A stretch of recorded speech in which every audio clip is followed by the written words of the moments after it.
आप लोग class 12 biology का पेपर देने जा रहे हो तो एग्जाम सेंटर पर जाने से पहले इस बायोलॉजी के क्वेश्चन को बहुत ही अच्छे तरीके से पढ़ करके जाइएगा। क्लास 12 बायोलॉजी का सबसे महत्वपूर्ण प्रश्न ये होता है, क्वेश्चन क्या है, अनुवांशिकी क्या है और मेंडल के जो तीनों नियम होते हैं, चाहे मेंडल का जो प्रभाविता का नियम हो, चाहे पृथक्करण का नियम हो, चाहे स्वतंत्र अभिव्यूहन का नियम हो, ये तीनों नियम आपको यहाँ पर बताने हैं। अब ये क्वेश्चन अगर इस प्रकार से एक साथ में सारे नियम आ जाएंगे तो ये क्वेश्चन आपकी बोर्ड परीक्षा में दीर्घ में आएगा, वरना ये सारे नियम बहुत ही इंपॉर्टेंट हैं। 1 नंबर में भी आते हैं, 2 नंबर में भी आते हैं, 3 नंबर में भी आते हैं, 5 नंबर में भी आते हैं, बहुविकल्पी प्रश्न में भी आते हैं। तो इसीलिए इस क्वेश्चन को आप लोग अच्छे तरीके से पढ़ो। यदि आप लोगों ने अभी तक इसको तैयार नहीं किया है तो इसीलिए आप लोग इसको अच्छे से पढ़ो, ताकि ये क्वेश्चन आपके बोर्ड परीक्षा में 110% आएगा। ये आप लोग लिख करके ले सकते हो। कोई ना कोई क्वेश्चन यहाँ से बनेगा ही बनेगा, चाहे मेंडल का पहला नियम आ जाए, दूसरा नियम आ जाए, चाहे तीसरा नियम आ जाए, चाहे सारा एक साथ में आ जाए दीर्घ उत्तरीय प्रश्न में, लेकिन आएगा जरूरी। ये चीज आपको यहाँ पर समझ करके चलनी है। तो आप लोग वीडियो को जल्दी से लाइक कर दो, फिर मैं आपको पूरा आंसर बहुत ही इजी वे में समझा देता हूँ और आप लोग उसे देख लीजिएगा अच्छे तरीके से और अपने बोर्ड एग्जाम में जाकर के एज इट इज छाप देना, पूरे नंबर आपको मिल जाएंगे।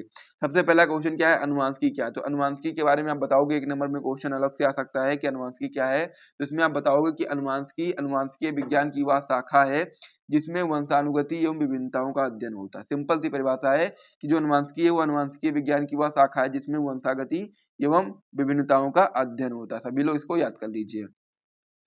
अब हम लोग बात कर रहे थे मेंडल के जो आनुवंशिकता के 3 नियम होते हैं, तीनों नियमों को आइए समझते हैं। सबसे पहला नियम आपका इसमें होता है मेंडल का, वो आपका होता है प्रभाविता का नियम। प्रभाविता के नियम में आप बताओगे कि जब एक जोड़ी अलग-अलग उपलक्षणों वाले जीवों के बीच में हम लोग संकरण कराते हैं, यानी कि जब हम लोग एक जोड़ी अलग-अलग उपलक्षण वाले जीव को लेते हैं, उनके बीच में संकरण कराते हैं, तो प्रथम पीढ़ी में केवल प्रभावी लक्षण दिखाई देगा। यानी कि जो प्रथम पीढ़ी निकल कर के आएगी, उसमें केवल प्रभावी लक्षण आपका दिखाई देगा। इसे ही हम लोग प्रभाविता का नियम कहते हैं, क्योंकि प्रभावी लक्षण दिखाई देगा तो इसीलिए हम इसको प्रभाविता का नियम बोलते हैं। सिंपल सी इसकी परिभाषा है। तो यहाँ तो आप समझ गए होंगे। अब आपको क्या करना है, इसका ऐसे रेखा चित्र बना करके समझना है। सबसे पहला क्या है, जनक। जनक में आप लोग शुद्ध लंबा शुद्ध बौना दो टाइप के पौधे लोगे, ठीक है। अब यहाँ पर क्या है, एक जोड़ी अलग अलग उपलक्षण वाले जीव को लेना था, तो यहाँ पर एक जोड़ी आपका हो गया, एक शुद्ध लंबा है जो कि प्रभावी लक्षण है, एक शुद्ध बौना जो कि आपका अप्रभावी लक्षण, दोनों को आपने ले लिया है।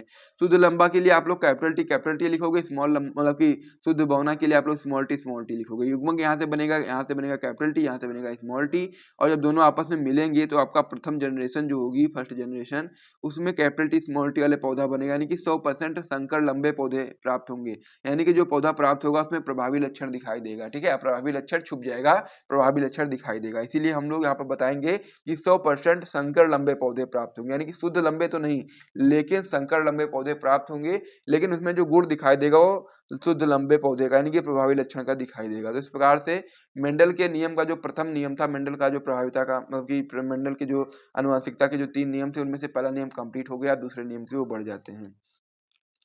दूसरा जो नियम होता है वो आपका, पहला नियम जब पढ़ करके जाते हो ना आप लोग, तो पहले नियम पूरा आप लोग लिख दोगे, उसके बाद फिर 2 लाइन और लिखोगे, फिर आपका दूसरा नियम कंप्लीट हो जाएगा। सिंपल रहता है ये भी आपका। तो दूसरा नियम आपका है पृथक्करण का नियम। इसमें क्या बताओगे आप लोग कि जब एक जोड़ी अलग अलग उपलक्षणों वाले जीवों के बीच में संकरण कराते हैं, तो प्रथम पीढ़ी में केवल प्रभावी लक्षण दिखाई देते हैं। यहाँ तक मैंने आपको बताया था प्रभाविता के नियम में, ठीक है, कि जब आप लोग एक जोड़ी अलग अलग उपलक्षण वाले जीवों को संकरण कराते हो तो प्रथम पीढ़ी में केवल प्रभावी लक्षण दिखाई देते हैं। यहाँ तक आपका प्रभाविता का नियम था ना।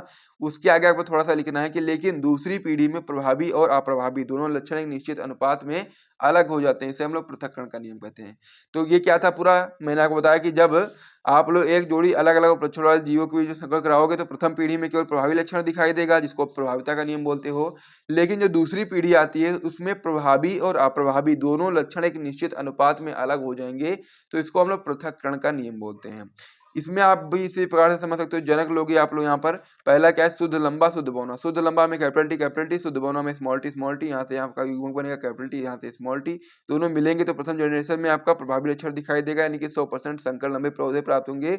लेकिन जब इसी का स्वासंकरण कराएंगे दूसरी जनरेशन में, तो आपका हो जाएगा, यहाँ से युग्मक बनेगा कैपिटल टी और क्रॉस कैपिटल टी में, मतलब capital T small T cross capital T small T में क्रॉस कराओगे तो आप लोग युग्मक बनेगा capital T small T capital T small T. इसके लिए आपको पूर्ण चौखाना बनाना पड़ेगा। तो यहाँ पर आपके 4 युग्मक है, 4 खाने आपको बनाने पड़ेंगे। तो खाना बनाने के बाद एक ही वाला जो 2 युग्मक है यहाँ ऊपर रख दो, एक आपका इस साइड में रख दो। फिर आप लोग कैपिटल टी के साथ कराओगे तो कैपिटल टी बनेगा, कैपिटल टी का स्मॉल टी के साथ कराओगे कैपिटल टी स्मॉल टी बनेगा, स्मॉल टी का कैपिटल टी के साथ कराओगे तो कैपिटल टी स्मॉल टी बनेगा, और स्मॉल टी का स्मॉल टी के साथ कराओगे तो स्मॉल टी बनेगा। यहाँ पर आप देखोगे तो फिनोटाइप रेशियो क्या है, फिनोटाइप रेशियो और जीनोटाइप रेशियो। जो रेशियो आपको बाहर से दिखाई देता है उसको हम लोग फिनोटाइप रेशियो बोलते हैं, जो रेशियो आपको बाहर से दिखाई नहीं देता है वो जीनी संरचना होती है, उसको हम लोग जीनोटाइप रेशियो बोलते हैं। तो फिनोटाइप रेशियो में देखोगे तो प्रभाविता जो प्रभावी लक्षण है वो कितने दिखाई दे रहे हैं, 1 2 3 तीनों में दिखाई दे रहे हैं ना, तो 1 रेशियो 3 हो जाएगा, क्योंकि एक आपका अप्रभावी लक्षण दिखाई दे रहा है, बाकी तीनों में प्रभावी लक्षण दिखाई दे रहा है। लेकिन जब आप जीनोटाइप रेशियो की बात करोगे तो यहाँ पर एक शुद्ध लंबा है तो 1 रेशियो हो जाएगा, यहाँ पर 2 संकर लंबे पौधे हैं तो 1 रेशियो 2 हो जाएगा, और एक आपका यहाँ पर मतलब कि शुद्ध बहुना पौधा है तो 1 रेशियो 2 रेशियो 1, इस प्रकार से आपका जीनोटाइप रेशियो हो जाएगा। तो इस प्रकार से ये वाला भी कंप्लीट हो गया है मेंडल का दूसरा नियम। अब हम लोग तीसरे नियम की ओर बढ़ जाते हैं जो कि काफी इंपॉर्टेंट है। तीसरा नियम आपका होता है स्वतंत्र अपव्यूहन का नियम। इसमें आप बताओगे कि जब 2 जोड़ी अलग अलग लक्षणों वाले जीवों के बीच में संकरण कराया जाता है तो दोनों लक्षणों के वैकल्पिक स्वरूपों का पृथक्करण स्वतंत्र रूप से होता है, अर्थात एक लक्षण की वंशागति जो होती है और दूसरे लक्षण की वंशागति को प्रभावित नहीं करती है, और यह नियम आपका द्विसंकर संकरण पर आधारित है। ठीक है, इस प्रकार से आपका ये होता है। इसमें क्या करोगे, अभी तक हम लोग एक जोड़ी अलग अलग लक्षण ले रहे थे, उपलक्षण ले रहे थे, लेकिन अब हम लोग यहाँ पर 2 जोड़ी अलग अलग लक्षण लेने वाले हैं। तो यहाँ पर क्या है, पहला है गोल पीला। गोल आपका एक अलग लक्षण है और पीला आपका एक अलग लक्षण है, दो हो गया ना। और यहाँ पर इसी प्रकार से झुर्रीदार हरा, तो झुर्रीदार भी आपका अलग लक्षण है, हरा भी आपका अलग लक्षण है। तो ये जो गोल होता है प्रभावी लक्षण होता है, झुर्रीदार आपका अप्रभावी लक्षण होता है, पीला होता है प्रभावी लक्षण होता है, हरा आपका अप्रभावी लक्षण होता है। तो अब हम लोग इसको करते हैं। ठीक है, तो सबसे पहले आप लोग क्या लिखोगे, यहाँ पर गोल के लिए आप लोग कैपिटल आर कर दोगे, पीला के लिए कैपिटल वाई कर दोगे, और झुर्रीदार के लिए स्मॉल आर, और हरा के लिए आप लोग स्मॉल वाई कर दोगे। तो यहाँ से युग्मक बनेगा एक आपका कैपिटल आर का, एक कैपिटल वाई का, तो कैपिटल वाई, यहाँ से आपका एक स्मॉल आर का, एक स्मॉल वाई का, इस प्रकार से बन गया। तो प्रथम जनरेशन जो आपकी होगी इसमें दोनों मिलाओगे तो क्या हो जाएगा, capital R capital Y small Y, इस प्रकार से आपका हो गया। अब इसका आप लोग स्वासंकरण करा दोगे इसी के साथ में। तो फिर क्या होगा, सबसे पहले आपको क्या बनाना पड़ेगा, युग्मक। तो युग्मक बनाओगे तो क्या होगा, कैपिटल आर, ठीक है, कैपिटल वाई का एक युग्मक बन गया, कैपिटल आर की स्मॉल आर, कैपिटल वाई का एक युग्मक बन गया। फिर आप लोग क्या करोगे, कैपिटल आर स्मॉल वाई का एक युग्मक बन गया, और स्मॉल आर और यहाँ पर स्मॉल वाई का एक युग्मक बन गया। इस प्रकार से आपको यहाँ पर बन गया, इसी प्रकार से आपका इधर भी बनेगा क्योंकि सेम है सारी चीजें। तो यहाँ पर भी युग्मक आपका बिल्कुल सेम बनने वाला है। अब आपको ये सारे युग्मक को पुनर्चौखाने में रख करके बनाना है। टोटल आपको यहाँ पर 16 खाने बनाने हैं। 4 युग्मक आपका जो इधर वाले हैं इसको आप लोग ऊपर लिख दो, 4 युग्मक इधर वाले इसको इस साइड में लिख दो। 16 खाने आपको बनाने पड़ते हैं। अब आप लोग देखो यहाँ पर ध्यान से, एक लाइन में आपको बता देता हूँ, उसी प्रकार से सारी लाइनें रहने वाली हैं।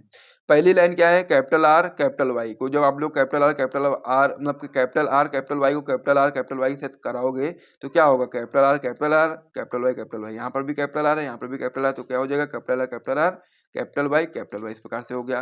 फिर आप लोग कैपिटल वाई को स्मॉल आर कैपिटल वाई से कराओगे तो capital R small R capital Y. फिर आप लोग कैपिटल वाई को कैपिटल आर स्मॉल वाई के साथ कराओगे तो कैपिटल वाई स्मॉल वाई। फिर आप लोग कैपिटल वाई को स्मॉल वाई से कराओगे आप लोग तो capital R capital Y small Y. तो इस प्रकार से आपका होगा। इसी प्रकार से सारे आपके यहाँ पर रहने वाले, नीचे भी आप लोग इसी प्रकार से कर सकते हो। इनका लेकर के सारे साथ करा दो, फिर इसका लेकर के सारे साथ करा दो, फिर इसका लेकर के सारे साथ करा दो।